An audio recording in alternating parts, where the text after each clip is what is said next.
16/3/2019 அன்று காலையில் பரிசுத்த ஆவியானவர் எனக்குள்ளாக இறங்கி ஜெபத்துக்கு அழைத்தார். வல்லமையாக ஜெபிக்கப்பட்டது. தேவனாகிய கர்த்தர் என்ற கடவுள் எனக்கு தீர்க்க தரிசனம் கூறினார். முதலில் தேவ பாஷையில் தீர்க்க தரிசனம் கூறினார், பின்பு தமிழ் தீர்க்க தரிசனம் கூறினார். அதை இப்போது கேளுங்கள்.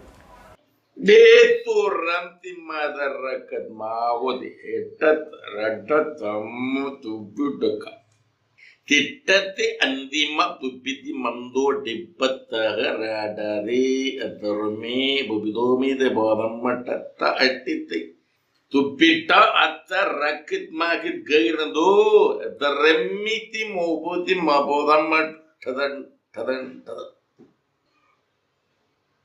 ஆதியிலே உன்னை குறித்து ஒரு மனிதன் மூலமாக நான் பேசினேன்.